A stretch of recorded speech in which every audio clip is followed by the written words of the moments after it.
Naomi stood frozen in the hallway of her own home, her hand on the doorknob, her body swaying with exhaustion. It was 11:45 at night. She had been awake since 4 that morning. She had worked her hospital shift from 6 to 2, rushed to her second job at the call center from 3 to 7, grabbed a protein bar in her car before her evening shift at the restaurant from 7:30 to 10, and then driven across town to clean offices until 11. Her feet throbbed in her worn sneakers. Her back ached from bending and lifting. Her eyes burned from lack of sleep. But she had made it home. She could shower, maybe eat something, sleep for 4 hours and do it all again tomorrow. Then she heard his voice. Derek's voice came through the bedroom door, loud and carefree, the way it used to sound back when they first met. Back when she thought he was ambitious and hardworking. Back before she knew the truth. "Man, I'm telling you I got it made," Derek said, and Naomi could hear other male voices in the background. He had the phone on speaker. "She works 4 jobs. 4. Hospital, call center, restaurant, and cleaning offices at night." The other voices laughed. "And you just sit back?" one of them asked. "Pretty much," Derek said, and Naomi heard him take a sip of something. Probably the expensive whiskey he bought while she drank tap water. "She thinks she's helping us get out of debt together. She thinks we're a team. She thinks if she just works a little harder we'll be okay." "That's cold, man," another voice said, but he was laughing too. "Cold? Nah, that's smart," Derek replied. "I made some bad bets, sure. Got in over my head with some credit cards. But why should I suffer? I got myself a personal slave who thinks she's being a good wife." Naomi's hand slipped off the doorknob. Her purse fell from her shoulder and hit the floor with a soft thud, but the voices inside the room didn't notice. "What about that girl Amber?" someone asked. "She's still around?" "Oh yeah," Derek said, and Naomi could hear the smile in his voice. "Amber doesn't know about the debt situation. She thinks I'm doing well. I take her to nice places, buy her nice things. She's fun, you know? Not exhausted and complaining all the time like Naomi." "You're using Naomi's money to date Amber?" The voice sounded almost impressed. "Where else would I get it?" Derek laughed. "Naomi works so hard she doesn't even check the bank statements anymore. She just deposits her checks and keeps going. I skim off the top for my personal expenses. She thinks every penny goes to bills. She's so tired she doesn't even think straight anymore." Naomi backed away from the door. Her legs felt like water. Her chest felt like someone had reached inside and squeezed her heart until it stopped beating. She walked backward down the hallway, her hand over her mouth to keep from making a sound. 3 years. 3 years she had been working herself into the ground. 3 years since Derek came to her with tears in his eyes, saying he had made mistakes, that he had gambling debts, that he needed her help just this once, that he would never let it happen again. She had believed him. She had loved him. She had promised to stand by him. So she took on a second job. Then a third. Then a fourth. She wore the same 3 outfits over and over because she couldn't afford new clothes. She cut her own hair in the bathroom mirror. She gave up her gym membership, her book club, her Sunday brunches with friends. She stopped visiting her mother because she couldn't afford the gas. She ate ramen and peanut butter sandwiches while Derek ordered takeout. And he had been laughing at her. He had been calling her his slave. He had been using her money to date another woman. Naomi found herself in the kitchen, staring at the sink full of dishes. Derek's dishes. The dishes she would wash before going to bed because he never did them. The dishes that would be dirty again tomorrow because he would eat breakfast and leave the mess for her. Her hands started to shake. Then her arms. Then her whole body. She grabbed the edge of the counter to steady herself. The granite was cold under her fingers. She had picked this granite. When they bought this house 5 years ago, she had spent weeks choosing the perfect color. Charcoal gray with silver flecks. She had been so happy. She had thought they were building a life together. But Derek had been building a prison. And she had been too in love, too trusting, too exhausted to see the bars. Naomi looked around the kitchen. Everything in this house she had paid for. The mortgage, the utilities, the furniture, the food. Everything. Derek's debts ate every penny she made, and somehow there were always more debts. More bills. More emergencies. Except they weren't emergencies. They were Amber. Naomi's phone buzzed in her pocket. A text from the hospital asking if she could pick up an extra shift tomorrow. They were short-staffed. She had already worked 6 days this week. Her body was screaming for rest. But she had bills to pay. Derek's bills. No. The word formed in her mind like a crack of thunder. No. She wasn't going to do this anymore. She didn't know what she was going to do yet, but she knew with absolute certainty that she would never work another day to pay for Derek's lies. She would never let him use her again. She would never be his slave. Naomi picked up her purse from where it had fallen in the hallway. She walked back to the bedroom door. Inside, Derek was still talking, still laughing with his friends about something else now. Sports maybe. Or cars. She didn't care. She didn't open the door. Instead, she walked to the guest room, the room Derek had turned into his office. The room she never entered because he said he needed privacy for work. Except he didn't work. That was another lie. Naomi opened the door and turned on the light. The room was a mess. Clothes on the floor, empty beer bottles on the desk, papers scattered everywhere. She walked to the desk and started opening drawers. She didn't know what she was looking for, but she knew she would find something. In the third drawer, under a stack of old magazines, she found a credit card statement. Then another. Then another. The amounts made her sick. $15,000 on this one. $20,000 on that one. $8,000 on another. And the charges were recent. Jewelry stores. Hotels. Restaurants she had never been to. Ember. He was still spending money. Still going into debt. While she worked 4 jobs, he was making it worse. Naomi took photos of everything with her phone. Every statement, every receipt, every piece of evidence she could find. Her hands were steady now. Her mind was clear. The exhaustion had burned away, replaced by something cold and hard and focused. She had been asleep for 3 years. Now she was awake. And Derek was going to regret the day he ever called her his slave. Naomi turned off the light and closed the door behind her. She walked to the guest bathroom, the one Derek never used, and locked herself inside. She sat on the edge of the tub and opened her phone. She looked at the photos she had just taken. Then she opened her banking app. The joint checking account showed a balance of $800. Her paycheck from yesterday. Derek had already transferred $600 to his personal account. The one she didn't have access to. The one he said he needed for business. She looked at the account history. Transfers over and over. Her money going in, his transfers going out. Thousands and thousands of dollars. Years of her life, stolen one paycheck at a time. Naomi opened her email and started searching. She found the name of the divorce lawyer her friend Brenda had used 2 years ago. She wrote it down. Then she searched for financial advisors. Then for therapists. Then for moving companies. She was making a list. She was making a plan. And she was going to take her life back. In the bedroom, Derek was still laughing. But his laughter had an expiration date. And Naomi was going to make sure he knew exactly what it felt like to lose everything. Naomi didn't sleep that night. She lay in the guest room bed, staring at the ceiling, watching the shadows move as cars passed outside. Every hour, she heard Derek stumble to the bathroom, heard the flush, heard him get back into their bed. The bed she had been sleeping in for 8 years. The bed she would never sleep in again. At 4 in the morning, her alarm went off. Time to get ready for her hospital shift. Naomi sat up and looked at her phone. The email to the divorce lawyer sat in her drafts folder. She had written it at 2 in the morning, then deleted it, then written it again. She still hadn't sent it. Some part of her was afraid that if she sent it, everything would become real. But it already was real. Derek had made it real when he called her his slave. Naomi pressed send. Then she got dressed in her scrubs, put her hair in a ponytail, and walked quietly out of the house. Derek was snoring in the bedroom. He wouldn't wake up until noon. He never did. The drive to the hospital took 30 minutes. Naomi had made this drive so many times she could do it in her sleep. She had done it in her sleep, actually. Last month, she had dozed off at a red light and woke up to someone honking behind her. She parked in the employee lot and sat in her car for a moment. Through the windshield, she could see the hospital entrance, the automatic doors opening and closing as people went in and out. Sick people. Worried people. Tired people like her. Naomi worked as a medical billing specialist. She sat at a computer for 8 hours, processing insurance claims, talking to insurance companies, explaining to patients why their bills were so high. It wasn't the job she had dreamed of when she went to college. She had wanted to be a physical therapist. She had been 3 semesters away from finishing her degree when she met Derek. He had been charming. Confident. He told her she was beautiful. He told her she was smart. He told her he wanted to build a life with her. So when he asked her to take a break from school to help him start his business, she said yes. Just for a year, he said. Just until the business got off the ground. That was 8 years ago. The business never happened. Derek always had an excuse. The market wasn't right. He needed more capital. His partner backed out. Someone stole his idea.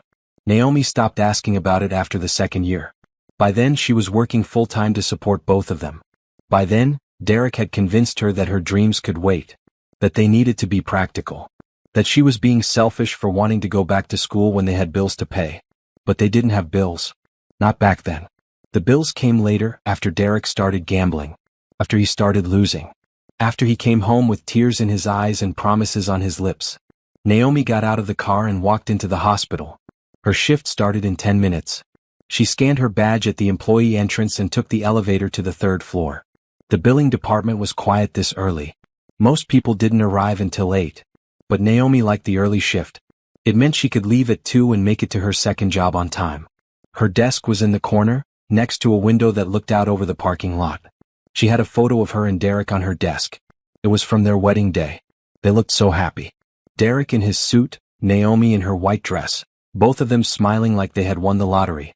Naomi picked up the photo and looked at it. She didn't recognize the woman in the picture. That woman had hope.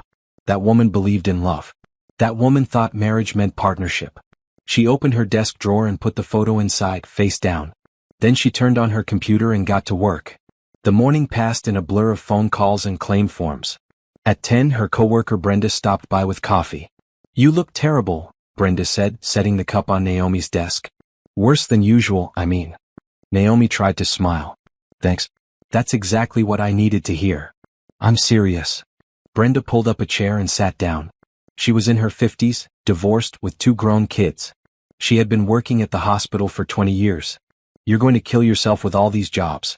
When's the last time you had a day off?" "I don't know. January?" "Naomi. It's October. I know what month it is." Brenda leaned forward. "Honey, I'm going to say this because I care about you. That man isn't worth it. Whatever debt he got you into, it's not your responsibility to fix. He's my husband. He's a grown man who should be taking care of his own problems." Brenda paused. "Does he even work?" Naomi didn't answer. She couldn't answer. Because the truth was too humiliating. No, Derek didn't work. He hadn't worked in 3 years. He said he was looking for the right opportunity. He said he was too qualified for entry-level positions. He said he was networking. But what he really did was sleep until noon, play video games, go to the gym, and spend Naomi's money on another woman. "I emailed your lawyer," Naomi said quietly. "This morning." Brenda's eyes went wide. "You did?" "I overheard Derek last night, talking to his friends. About me." Naomi's throat tightened. "He called me his personal slave." Brenda didn't say anything. She just reached across the desk and squeezed Naomi's hand. "I'm done," Naomi said. "I'm so done. I just need to figure out how to do this without ending up on the street. Patricia is a good lawyer. She helped me get everything I was entitled to. More than I thought I would get." Brenda squeezed her hand again. "You're going to be okay. Better than okay." "I don't feel okay." "You will. Eventually." Naomi nodded, but she wasn't sure she believed it. She had been not okay for so long she couldn't remember what okay felt like. The rest of the shift dragged. Every time Naomi looked at the clock, only 5 minutes had passed. She processed claims mechanically, her mind somewhere else. Planning. Calculating. Trying to figure out how she was going to survive the next few months. At 2, she clocked out and walked to her car. She had 45 minutes to get across town to the call center. She stopped at a drive-thru and ordered a value meal, eating it in her car at red lights. The call center job was mind-numbing. She sat in a cubicle with a headset, answering calls from angry customers who wanted to know why their internet wasn't working or why their bill was so high. Everyone was angry. Everyone yelled. Naomi spent 4 hours apologizing for things that weren't her fault. At 7, she clocked out and drove to the restaurant. This was the job she hated most. She was a server at a chain restaurant, the kind with too many menu options and appetizers that all tasted the same. She smiled at customers, took orders, brought food, cleaned up spills. Her feet always hurt after this shift. Tonight was no different. A family of 5 left her a $3 tip on a $90 bill. A man at table 7 sent his steak back 3 times. A woman at table 12 asked for 17 different modifications to her salad and then complained that it didn't taste right. At 10, Naomi's shift ended. She changed out of her work clothes in the employee bathroom and drove to her 4th job. The office building was downtown, 12 floors of insurance companies and law firms. Naomi had the key to get in. She cleaned 3 floors every night. Vacuuming, emptying trash, wiping down desks and conference tables. The building was empty except for the security guard at the front desk. He waved at her when she came in. She waved back. Naomi started on the 10th floor and worked her way down. She vacuumed in straight lines the way she always did. She emptied trash cans that were barely full. She wiped down desks where people left family photos and motivational posters. All these people had normal lives. They worked one job. They went home at 5. They had weekends. Naomi couldn't remember the last time she had a weekend. At 11:30 she finished and drove home. The house was dark except for the glow of the TV in the living room. Derek had fallen asleep on the couch. An empty pizza box sat on the coffee table. $30 pizza. Naomi had eaten a $4 value meal for lunch. She walked past him to the guest room. Her phone buzzed. An email from Patricia, the lawyer. I received your message. I have availability tomorrow at 9 if you can make it. We should talk as soon as possible. Naomi looked at her schedule. She was supposed to work the hospital shift from 6 to 2. But she had to do this. She had to start somewhere. She emailed back, I'll be there. Then she set her alarm for 5 and lay down on the guest room bed. She was still in her work clothes. She was too tired to change. In the living room, Derek snored. Naomi closed her eyes and thought about the woman in the wedding photo. The woman who had believed in happy endings. That woman was gone. But maybe, just maybe, a stronger woman was taking her place. Naomi woke up at 5 and called in sick to the hospital for the first time in 18 months. The guilt sat in her stomach like a rock, but she pushed it down. She had to do this. She had to put herself first for once. She showered quickly and quietly, then dressed in the only professional outfit she owned that still fit. A black blazer and pants that she had bought for a job interview years ago. She checked herself in the mirror. She looked tired. There were dark circles under her eyes that makeup couldn't hide. But she looked determined. Derek was still asleep when she left the house. Patricia's office was in a modern building near downtown. Naomi sat in the waiting room, her hands folded in her lap, trying not to think about all the things she should be doing instead. The hospital shift she had abandoned. The bills coming due. The debt that never seemed to shrink. Naomi? A woman in her 40s stepped into the waiting room. She had short gray hair and kind eyes. I'm Patricia. Come on back. Naomi followed her to a small office with a desk and 2 chairs. The walls were covered with diplomas and certificates. There was a photo of Patricia with 2 teenagers, both smiling. So, Patricia said, settling into her chair. Tell me what's going on. Naomi told her everything. The 4 jobs. The debt that Derek had created. The overheard conversation. The mistress. The money he had been stealing. Her voice shook at first but grew steadier as she talked. Patricia listened without interrupting. She took notes on a legal pad. When Naomi finished, Patricia set down her pen and looked at her directly. First thing, Patricia said. None of this is your fault. You understand that? Naomi nodded, but she wasn't sure she believed it. Second thing. You're in a better position than you think. Did Derek tell you these were joint debts? He said we needed to pay them together. That we were a team. But did you sign anything? Credit card applications, loan documents, anything like that? Naomi thought back. No. He said he would handle the paperwork. Patricia smiled. Then legally those debts are his. Not yours. Gambling debts especially. If you can prove you didn't consent to them, you're not responsible. Really? Really? And if he's been taking money from joint accounts without your knowledge to support an affair, that's financial infidelity. We can use that in the divorce. Divorce. The word hung in the air. Naomi had been married for 8 years. She had promised forever. But forever couldn't include being someone's slave. What do I do now? Naomi asked. Patricia pulled out a checklist. First, you separate your finances. Open a new bank account in your name only. Start depositing your paychecks there. Don't tell Derek. Won't he notice? Probably. But by the time he does, you'll be ready.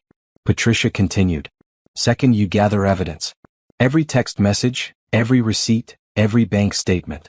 Document everything. Times, dates, amounts. The more evidence you have, the better. I took photos last night. Of credit card statements I found in his office. Good. Keep doing that.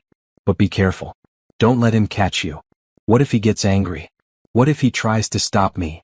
Patricia's expression turned serious. Do you feel safe in your home? Naomi thought about it. Derek had never hit her. He had never threatened her. But he had manipulated her. He had lied to her. He had used her. I don't know, she admitted.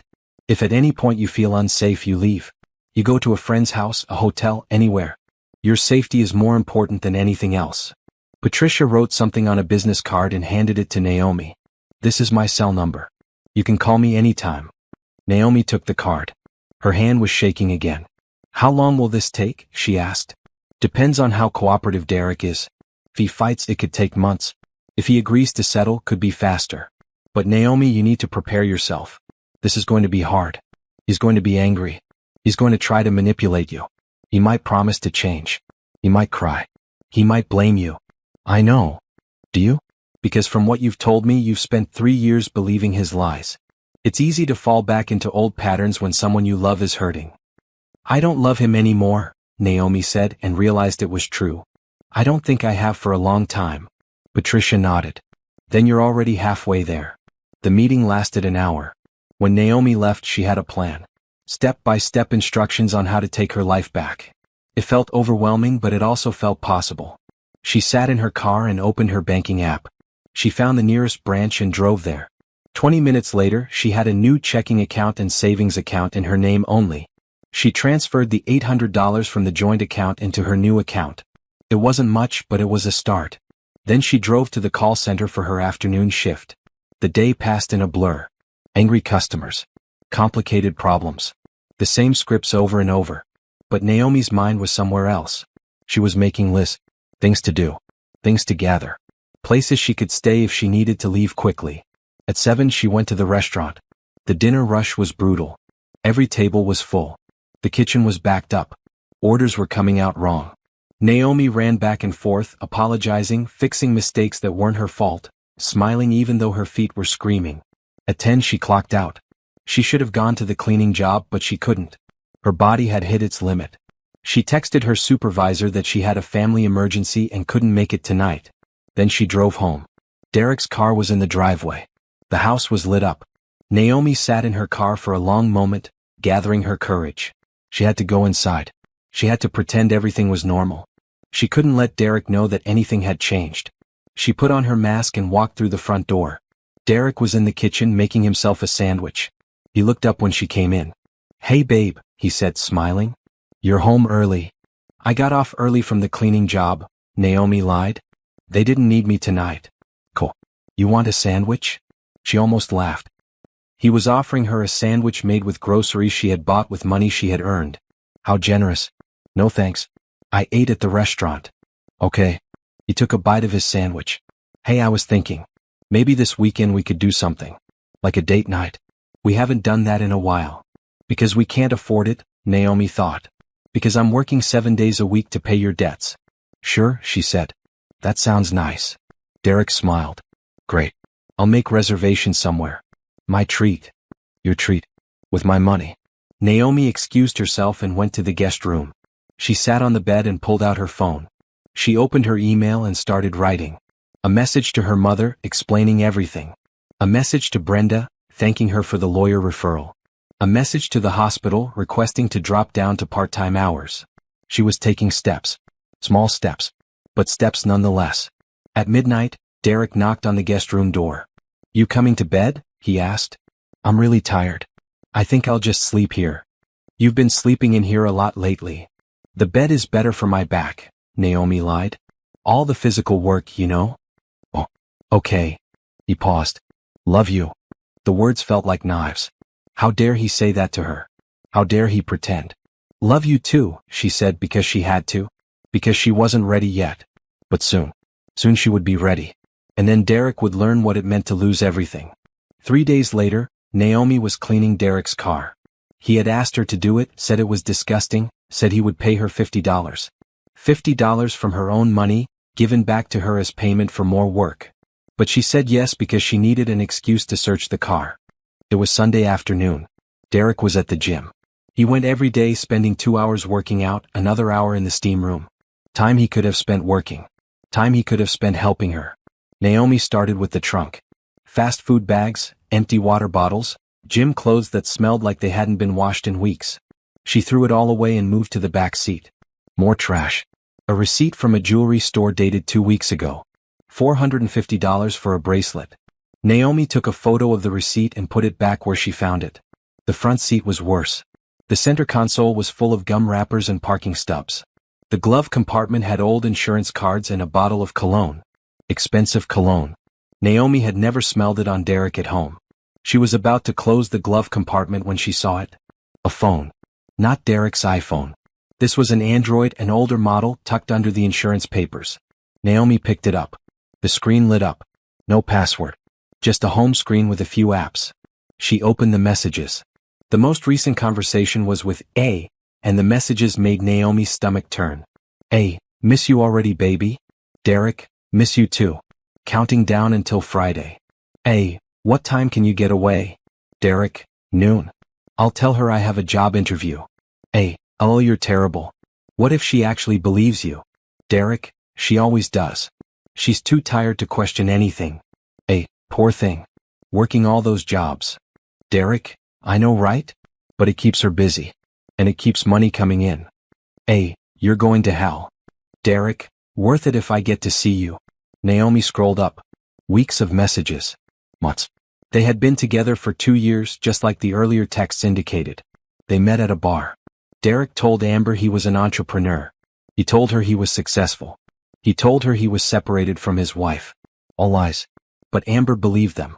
Naomi kept scrolling. She found photos. Derek and Amber at restaurants.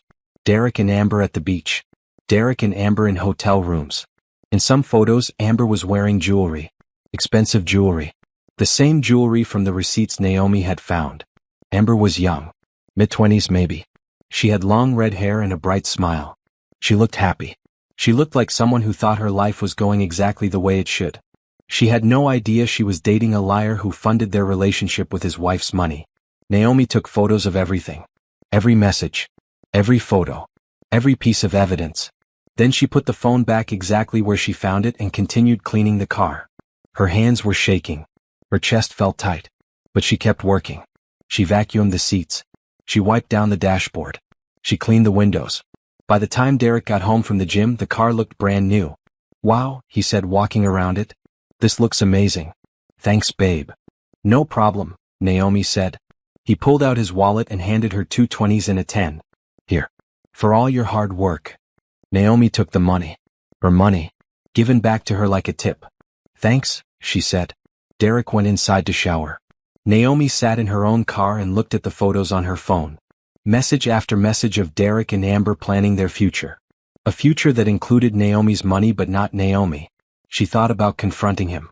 Walking into the house and throwing the phone at him. Screaming. Demanding answers. But that wasn't the plan. Patricia had been clear. Gather evidence. Separate finances. Make a strategy. Then strike. Naomi opened her new banking app. She had been depositing her paychecks into her new account for 3 days now. She had $1,100 saved. It wasn't much, but it was growing. She had also made an appointment to see a therapist. First session was tomorrow. Patricia had recommended her, a woman who specialized in financial abuse and manipulation.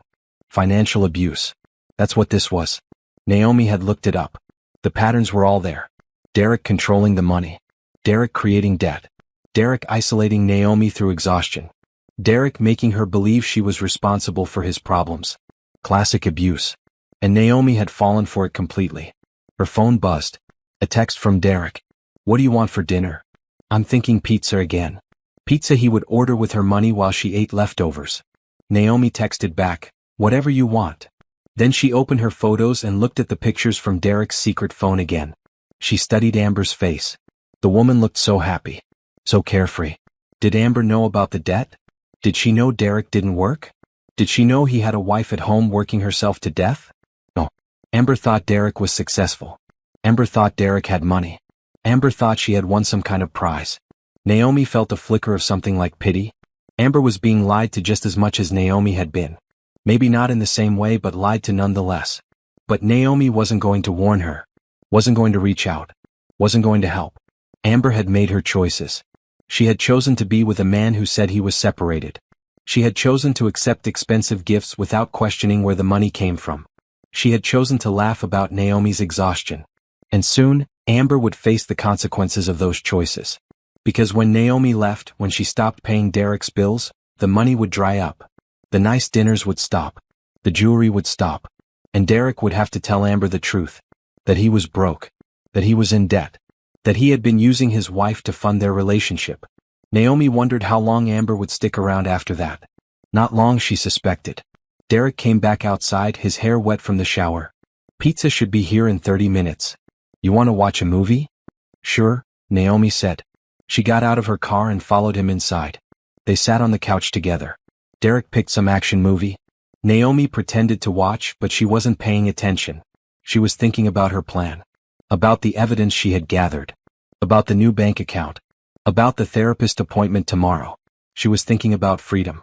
Halfway through the movie, Derek put his arm around her. The gesture felt wrong. Invasive.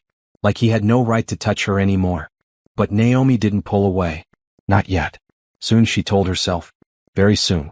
When the pizza arrived, Derek paid with cash. Naomi's cash from the joint account he still had access to. She ate 1 slice. Derek ate 6. At 11, Naomi said she was tired and went to the guest room. She locked the door and sat on the bed with her phone.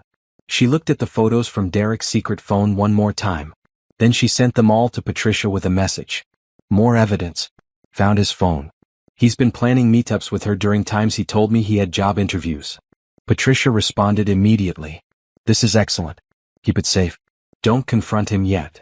Naomi set her phone down and lay back on the bed. She stared at the ceiling and listened to the TV in the living room.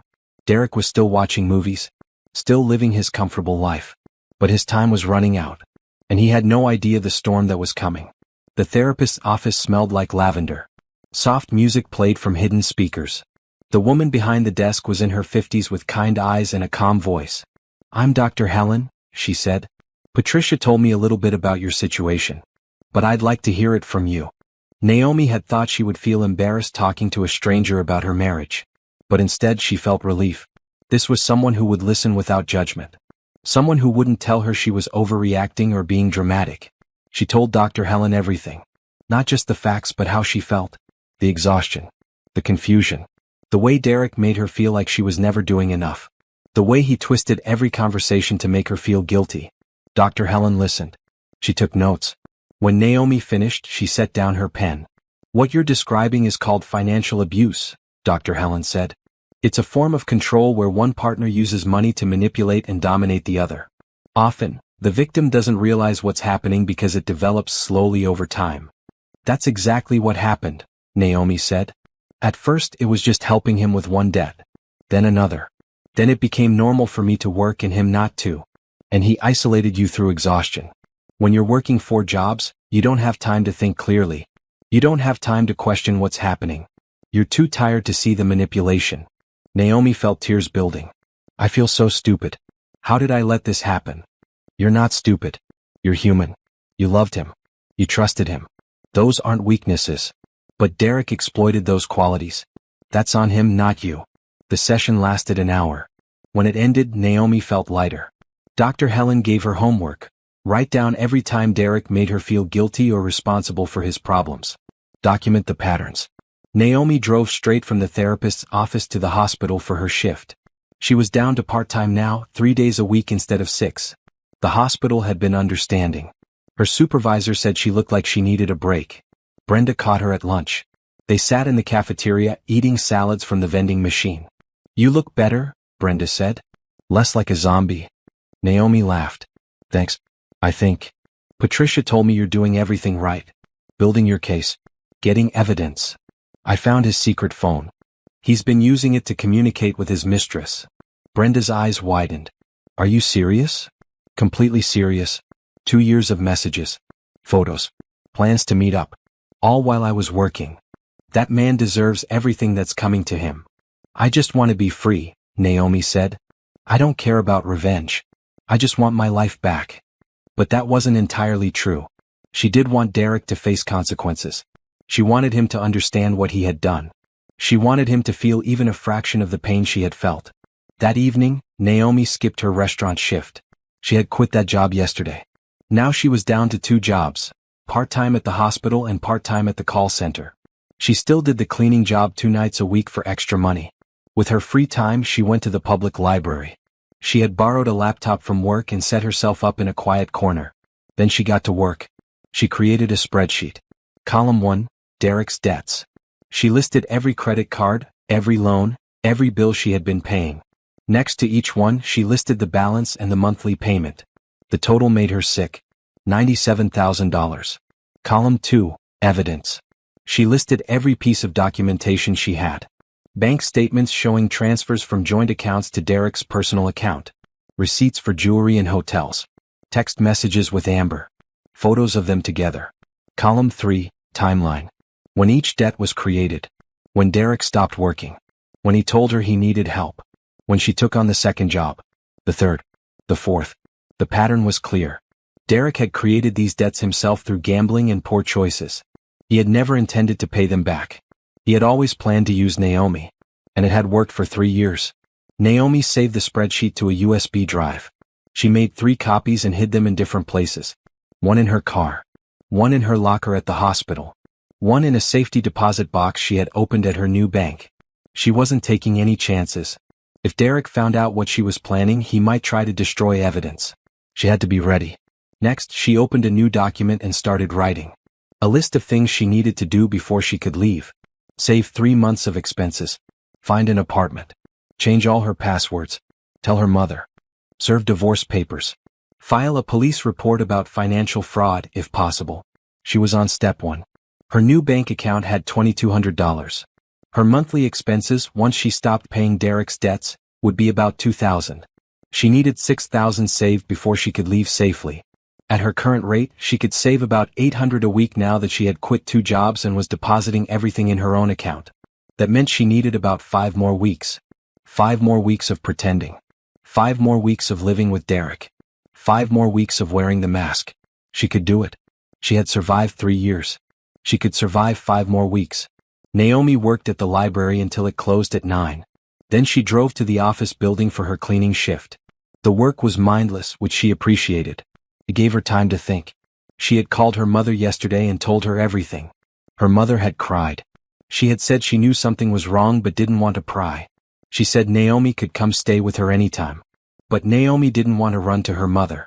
She wanted her own place. Her own space. A fresh start that was completely hers. At 11 she finished cleaning and drove home. Derek was asleep on the couch again. Naomi walked past him to the guest room. Her phone buzzed. A text from an unknown number. "Hi, is this Naomi? This is Amber. We need to talk." Naomi's heart stopped. She stared at the message. Read it again. How did Amber get her number? Another text came through. "Derek gave me your number a long time ago. In case of emergency. But I just found out he's still married. He told me you were separated. Is that true?" Naomi's hands shook. She didn't know how to respond. Part of her wanted to tell Amber everything. To tell her exactly what kind of man Derek was. To warn her. But another part of her remembered the text messages. Amber laughing about Naomi's exhaustion. Amber accepting expensive gifts without question. Amber choosing to believe Derek's lies. Naomi typed back, "We're not separated. We're very much married. And you're welcome to him." She hit send before she could change her mind. 3 dots appeared immediately. Amber was typing. "I had no idea. I swear. He told me you were getting divorced. He told me it was just a matter of paperwork." Naomi typed, "He lied. He's been lying to both of us. But I'm done being lied to. If you want to stay with him, that's your choice. But know that he has no money. He has no job. And he has $97,000 in debt that I've been paying off. When I leave, that debt becomes his problem. Good luck." She turned off her phone and put it in her drawer. She didn't want to talk to Amber. Didn't want to hear her excuses or her shock or her apologies. Amber was Derek's problem now. And in 5 weeks, Derek would be nobody's problem but his own. Amber didn't text again. But Derek started acting strange. He was on his phone constantly, typing and deleting messages. He kept asking Naomi about her schedule. He wanted to know when she would be home. She had plans. If anything had changed. Naomi knew Amber must have confronted him. And now Derek was scared. It was week 4 of Naomi's plan. She had $5,400 saved. Almost enough to leave. She had found an apartment, a small 1-bedroom across town. The landlord was holding it for her. She just needed to come up with first month, last month, and deposit. $5,000 total. She was almost there. Naomi came home from her hospital shift on a Wednesday afternoon. Derek's car was in the driveway. Unusual. He was usually at the gym. She walked inside and found him sitting at the kitchen table. His laptop was open in front of him. His face was pale. "We need to talk," he said. Naomi's heart started racing, but she kept her voice calm. "About what? Did you close our joint account?" I moved my money to a personal account. That's all. Why? Because I wanted control over my own paychecks. Derek stood up. You can't do that. We have bills to pay. You have bills to pay, Naomi corrected. Those are your debts, not mine. His face flushed red. We're married. Your money is our money. Then where's your money? Naomi asked. You haven't worked in 3 years. I've been supporting you. I've been paying your debts. And you've been spending my money on your mistress. Derek went very still. What are you talking about? Amber. I know all about Amber. Who told you? His voice was sharp. Does it matter? I know. I have proof. Text messages, photos, receipts. 2 years of evidence. Derek sat back down. His hands were shaking. It's not what you think. Really? What is it then? Because from where I'm standing, you convinced me to work 4 jobs to pay off your gambling debts while you sat home and spent my money on another woman. What part of that am I misunderstanding? I was going to end it with her. I swear. It didn't mean anything. You're right. It didn't mean anything. Because I'm done. Naomi pulled an envelope from her purse and placed it on the table. These are divorce papers. You've been served. Derek stared at the envelope like it might explode. You can't be serious. I've never been more serious about anything in my life. Naomi, please. Let me explain. Let me fix this. You can't fix this. You broke us 3 years ago when you decided I was worth more as a worker than as a wife. I never said that. You said it to your friends. I heard you. You called me your personal slave. Derek's face went white.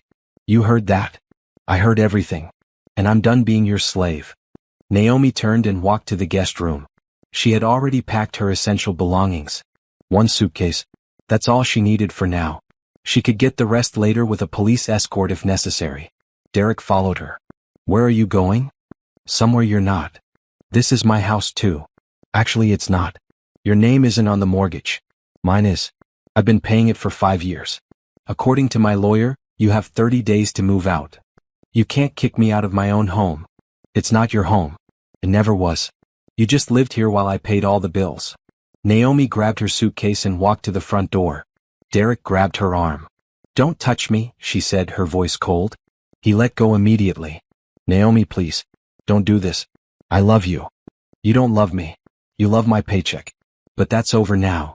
She walked out the door and loaded her suitcase into her car. Derek stood in the doorway watching. He looked lost. Like he couldn't understand how his perfect setup had fallen apart. Naomi got in her car and drove away. She drove to her mother's house and sat in the driveway for a long moment. Then she called Patricia. It's done, she said. I served him. I left. How do you feel? Terrified. Relieved. Free. Naomi laughed. It sounded slightly hysterical. Is that normal? Completely normal. Are you safe? I'm at my mother's house. Good. Stay there tonight. Tomorrow we'll talk about next steps. But Naomi, you did it. The hardest part is over. Naomi hung up and sat in the car, watching her mother's house. The lights were on inside. Her mother was probably making dinner, living a normal life. A life Naomi was about to re-enter. Her phone buzzed. Multiple texts from Derek. Please come home. We can work this out. I'll change. I'll get a job. I'll pay you back. Naomi blocked his number. Then she got out of the car and walked to her mother's door. Her mother answered before she could knock. She took one look at Naomi's face and pulled her into a hug. Come inside, baby, she said. You're safe now. Naomi started crying then. Not sad tears. Not angry tears. Relief tears. She had done it. She had left. She had taken the first step toward a new life. And there was no going back. The apartment was small but bright.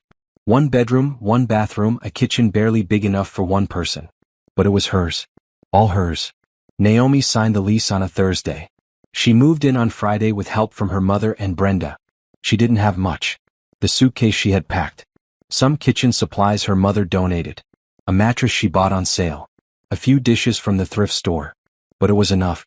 She set up her laptop on the kitchen counter and checked her email. Patricia had sent an update. Derek had 30 days to respond to the divorce papers. If he didn't respond, the divorce would go through automatically. If he did respond, they would negotiate terms. Either way, Naomi was getting divorced. There was another email from the hospital. They wanted to know if she was interested in going full-time again. One of the managers had been impressed with her work. They were offering her a position in administration. Better pay. Normal hours. Benefits. Naomi stared at the email. A real job. A career. Something she had given up on 3 years ago when Derek convinced her they needed to focus on his dreams instead of hers. She replied, yes. I'm very interested. When can we discuss details? Then she opened her banking app. $5,800. She had spent $3,000 on the apartment. That left $2,800. Enough for a couple months of expenses if she was careful. But she wasn't scared. For the first time in 3 years she could see a path forward. Her phone rang. A known number. She answered cautiously. Hello? Is this Naomi Fletcher? A man's voice. Yes. This is calling from First National Bank. I'm trying to reach Derek Fletcher regarding his account. The number we have on file isn't working. Do you have a way to reach him? Derek and I are separated. I don't have his current number. Oh, I see. Well, his account is severely overdrawn. We need to discuss payment options. That's his account. Not mine. But you're his wife. Aren't you responsible for his debts? No. We're getting divorced. And those debts were incurred without my knowledge or consent. You'll need to work out payment with Derek directly. She hung up before the man could respond. Over the next week there were more calls. Credit card companies. Loan officers. Collection agencies. All looking for Derek. All trying to find someone to pay his debts. Naomi blocked every number. She also received an email from Amber. She almost deleted it without reading, but curiosity got the better of her. I'm sorry. I didn't know the truth about Derek. I broke up with him when I found out he lied about everything. He's been calling me nonstop, asking for money. I thought you should know he's desperate. Be careful. Naomi didn't respond. But she forwarded the email to Patricia with a note. More evidence of his character. 2 weeks after Naomi left, Derek showed up at her apartment. She was making dinner when she heard the knock. She looked through the peephole and saw him standing there.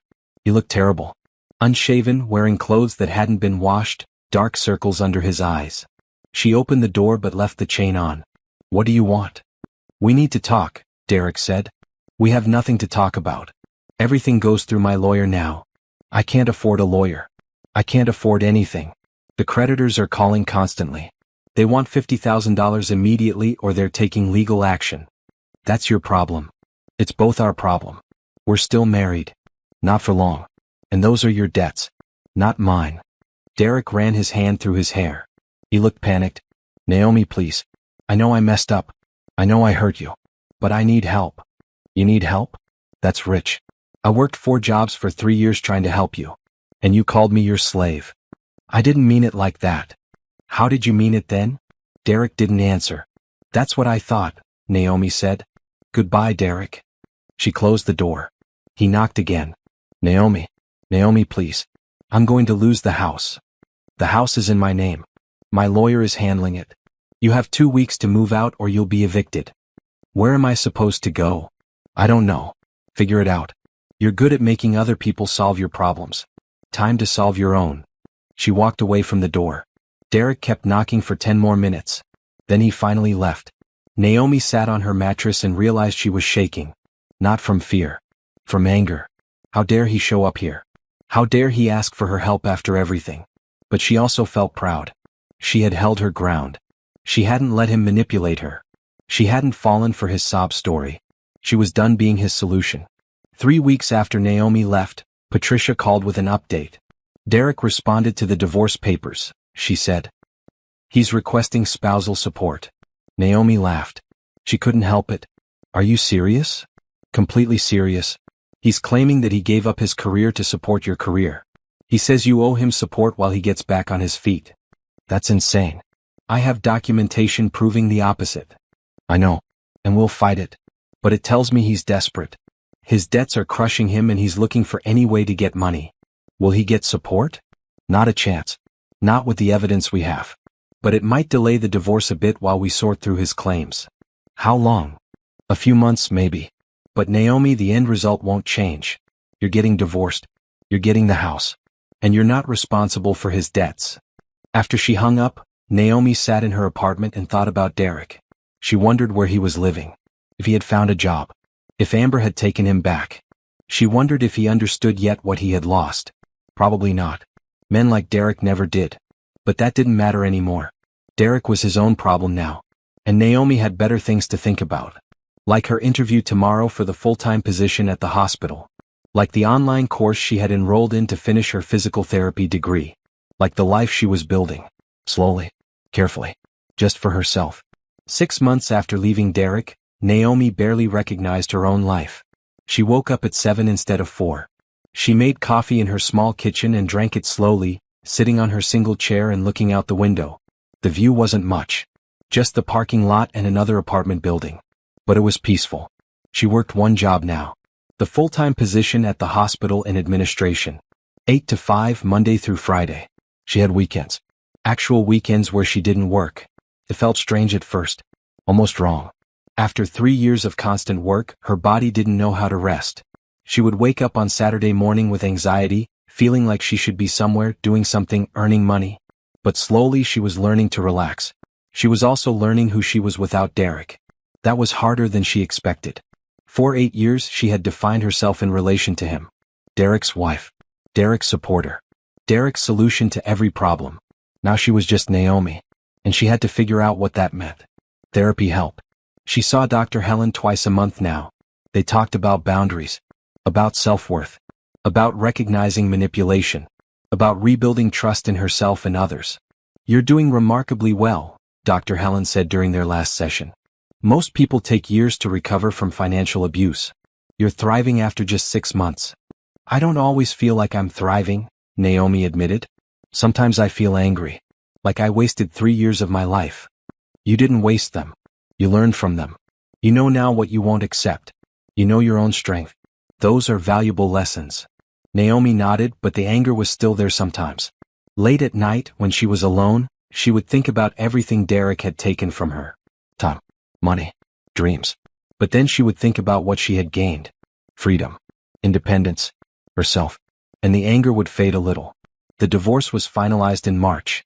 Derek had tried to fight it, but his arguments fell apart under scrutiny. Patricia had presented the evidence. Bank statements, text messages, testimony from Brenda and Naomi's mother. The judge ruled quickly. Divorce granted. No spousal support for Derek. The house went to Naomi. Derek's debts remained his alone. Naomi sold the house 2 weeks later. She didn't want it. Too many memories. Too many reminders of who she used to be. She made a profit of $40,000 after paying off her small remaining debts. She put half in savings.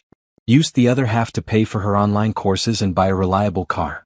The old car, the one that had driven her to 4 jobs every day, she donated. She didn't want it either. Everything from her old life she was leaving behind. In April, Naomi enrolled in a full physical therapy program at the community college. Evening classes twice a week. She could work during the day and study at night. It would take 3 years to finish. But she had time now. She had energy now. She could do this. Her mother came to visit one Sunday and brought lunch. They ate on Naomi's small couch, the TV playing in the background. "You look happy," her mother said. "I am. Most days. I'm proud of you. I know I should have said something years ago. When I saw how tired you were. How thin you were getting. But I didn't want to interfere in your marriage." "It's okay, Mom. I wouldn't have listened anyway. I had to figure it out myself. Still, I'm your mother. I should have done more." Naomi squeezed her hand. "You're doing more now. That's what matters." In May, Brenda invited Naomi to a cookout at her house. "My son is bringing some friends.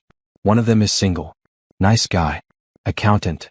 Naomi almost said no. She wasn't ready to date. Wasn't ready to trust someone new. But then she thought about Dr. Helen's words, healing doesn't mean hiding. It means learning to live again. So she went to the cookout. Brenda's son's friend was named Isaiah. He was tall with an easy smile. He worked as an accountant at a nonprofit. He asked Naomi about her job, her studies, her interests. He listened when she talked. Really listened. "So what do you do for fun?" he asked. Naomi realized she didn't know. She had spent so many years working she had forgotten what fun was. "I'm still figuring that out," she admitted. Isaiah smiled. "That's fair. Tell you what. There's a food festival downtown next Saturday. Want to go? We can try new things and see what you like." Naomi hesitated. Then she thought about Derek. About how he never asked what she wanted to do. How he made all the decisions. Isaiah was offering her a choice. Not deciding for her. Asking. "Sure," she said. "That sounds nice." The food festival was fun. They tried Thai food, Mexican food, soul food, Greek food. They walked around talking about everything and nothing. Isaiah told her about his family, his job, his dream of traveling to Japan someday. He asked Naomi about her dreams. I want to be a physical therapist, she said. I want to help people recover from injuries, build strength, get back to their lives. That's beautiful, Isaiah said. Why physical therapy? Because I know what it's like to be broken, Naomi said. And I know what it takes to heal. I want to help other people find that strength. Isaiah looked at her with something like admiration. I think you're going to be amazing at it. They went on a second date. Then a third.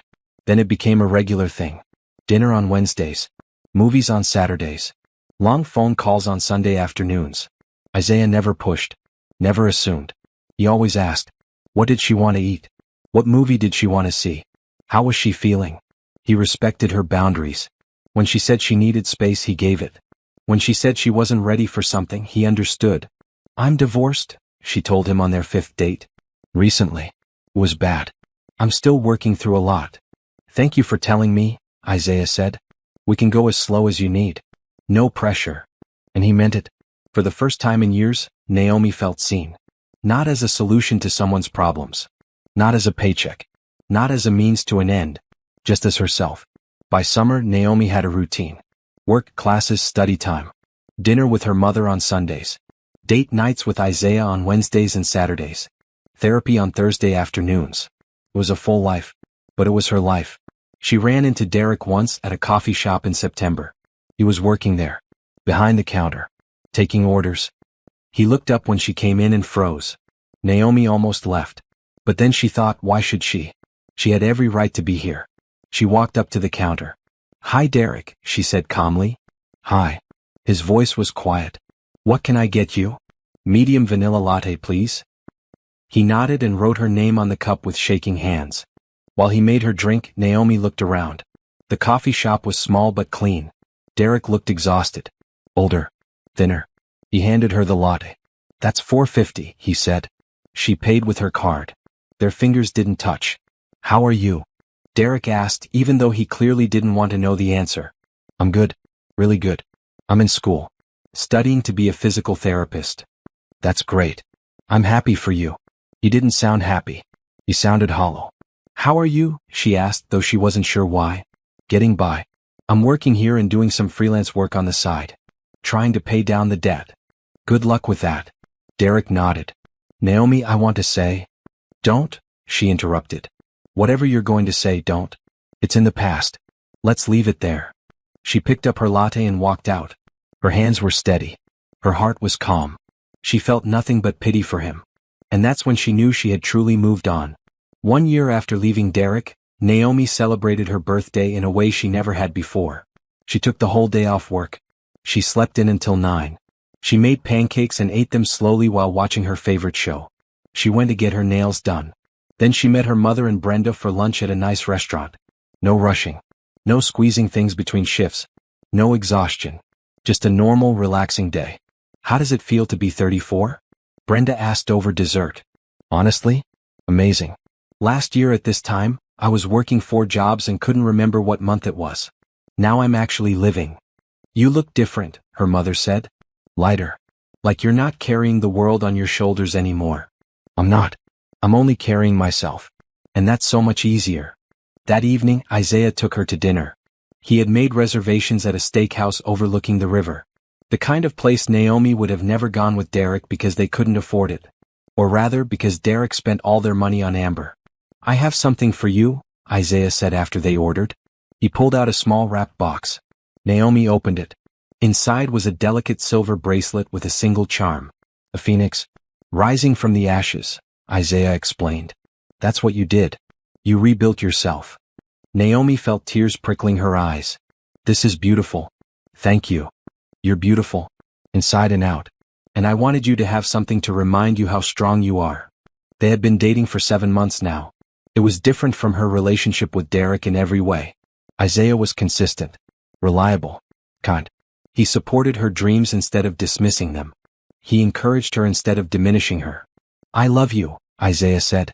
I know it might be too soon to say that. But it's true. And I wanted you to know. Naomi's heart felt full. She hadn't said those words to anyone in a long time. She had thought maybe she never would again. But looking at Isaiah, she felt it. Well, real love. The kind that lifted instead of dragged down. I love you too, she said. In November, Naomi completed her first year of classes. All A's. Her professors praised her dedication and insight. One of them suggested she consider specializing in trauma recovery. Patients who needed physical therapy after accidents or violence. You have a natural empathy for people who are rebuilding, the professor said. And your own experience could help you connect with them. Naomi thought about it. She knew what it was like to rebuild. To start from nothing. To fight for every inch of progress. Maybe she could help others do the same. She signed up for additional coursework in trauma-informed care. The hospital promoted her in December. Her new title was Operations Coordinator. More responsibility. Better pay. Her own office with a window. She sat at her new desk and looked around. Diplomas on the wall. Photos of her mother, Brenda, Isaiah. A calendar with her class schedule marked in neat rows. This was success. Not the fake success Derek had promised. Not the exhausting treadmill of trying to fix someone else's mistakes. Real success. Built by her. For her. In January, Naomi moved to a bigger apartment. 2 bedrooms this time. She turned the second bedroom into a study. Desk, bookshelf, comfortable chair. A place to do her homework. A place to think. Isaiah helped her move. So did Brenda and her mother. They ordered pizza and laughed while unpacking boxes. Remember when all you had was one suitcase? Brenda said. And a mattress on the floor, Naomi added. I've come a long way. You've come exactly as far as you needed to, her mother said. That night, after everyone left, Naomi stood in her new apartment and looked around. It wasn't fancy. It wasn't big. But it was hers. Every piece of furniture she had chosen. Every decoration she had placed. Every bill she paid with money she earned at a job she liked. No one was stealing from her. No one was using her. No one was calling her a slave. She was free. And freedom was worth more than anything. In February, Naomi ran into Amber at the grocery store. She recognized her immediately from the photos. Red hair, though shorter now. She looked tired. Worn down. Amber saw Naomi and froze. Hi, Amber said quietly. Naomi nodded. Hi. I want to apologize, Amber said. For everything. I didn't know he was married. I mean, he said you were separated, but I should have questioned it more. I should have been smarter. Yes, you should have, Naomi said. Not mean. Just honest. He lied to me too. About everything. His job. His money. His life. When you left, everything fell apart. He came to me begging for money. I almost gave it to him because I felt sorry for him. But then I realized he would just keep taking. That's what he does, Naomi said. I broke up with him. Blocked his number. I haven't talked to him in months. Naomi shrugged. That's between you and him. I know. I just wanted you to know that I'm sorry. Not that it changes anything. But I am. Naomi studied her. Amber looked genuine. Regretful. Okay, Naomi said. Apology heard. Are you happy now? Amber asked. After leaving him? Very happy. Amber nodded slowly. Good. You deserve that. They went their separate ways. Naomi didn't feel angry at Amber anymore. Didn't feel anything really. Amber was just another person Derek had used. Another victim of his manipulation. The difference was Naomi had escaped. And now she was thriving. 2 years after leaving Derek, Naomi got her physical therapy license. She walked across the stage at graduation, accepted her diploma, and looked out at the audience. Her mother was crying. Brenda was cheering. Isaiah was beaming with pride. This was the moment Naomi had dreamed of 10 years ago. The moment Derek had convinced her to postpone. The moment she had thought she would never reach. But she had reached it. On her own terms. In her own time. She had done it. After graduation, there was a party at her mother's house. Friends from the hospital, classmates, people who had supported her journey. They ate cake and took photos and talked about the future. What's next? Someone asked. I have interviews at 3 hospitals, Naomi said. And one at a rehabilitation center that specializes in trauma recovery.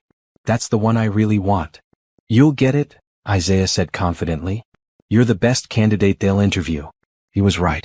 2 weeks later, Naomi accepted a position at Phoenix Rehabilitation Center. The name felt like fate. Phoenix, rising from the ashes. Her first day she met her patients. People recovering from car accidents. From falls. From violence. People who had been broken and were learning to be whole again. She understood them completely. Physical therapy isn't just about healing your body, she told them. It's about rebuilding your strength, your confidence, your belief that you can do hard things. Because you can. I know you can. She was good at her job. Her patients responded to her. They trusted her. They worked hard because she made them believe in themselves. In May, Naomi bought a house. A small 3-bedroom in a quiet neighborhood. It had a yard and a porch and bright windows that let in lots of light.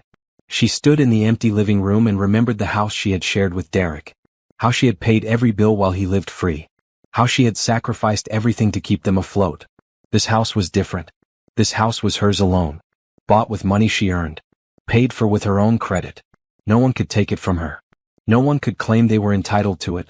Isaiah helped her pick out furniture. They spent weekends at antique stores and thrift shops, finding pieces with character. A dining table. A couch. Bookshelves for all the books she was finally reading again. "Move in with me," Naomi said one Sunday while they were painting the bedroom. Isaiah paused, paintbrush in hand.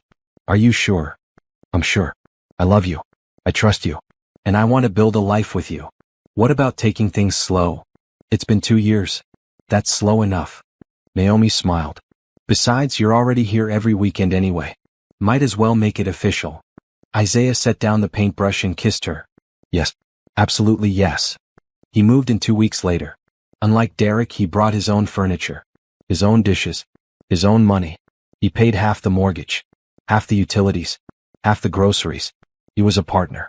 A real partner. Not someone Naomi had to carry. In July, Naomi was promoted to senior physical therapist. She was asked to mentor new graduates. To train them. To pass on what she had learned. "You have a special gift," her supervisor said. "Patients respond to you. They push themselves harder with you than with anyone else. We need more therapists like you." Naomi thought about Derek. About how he had made her feel worthless. About how he had told his friends she was his slave. If he could see her now, what would he think? Not that it mattered. His opinion didn't matter anymore. In August, Naomi ran into Derek for the last time. She was at the mall with her mother, shopping for furniture for her home office. They were passing the food court when she saw him. He was sitting alone at a table eating cheap fast food, staring at his phone. He looked up and their eyes met. Naomi saw him hesitate. Saw him debate whether to approach. Then he stood up and walked over. "Naomi," he said. "Hi. Hi, Derek. You look great. Really great. Thank you. I heard you bought a house. And that you're a physical therapist now." "Yes, I am." He nodded. "That's amazing. I'm happy for you. What about you?" Naomi asked, though she didn't really care. "I'm managing.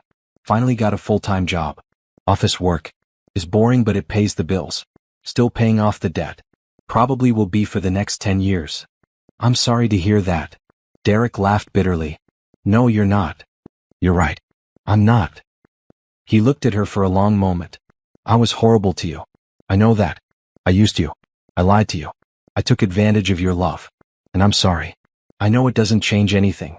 But I am sorry." Naomi considered his words. 2 years ago she would have wanted this apology. Would have needed it. Now it felt empty. Too late. Meaningless. "Okay," she said. "I accept your apology. Do you forgive me?" Naomi thought about that. Did she forgive him? Could she? "I don't know," she said honestly. "But I don't think about you anymore. I don't wonder what you're doing. I don't care if you're happy or sad or struggling. You're just not part of my life anymore." Derek flinched like she had slapped him. "I think that's worse than hate," he said quietly. "Maybe. But it's the truth. I guess I deserve that."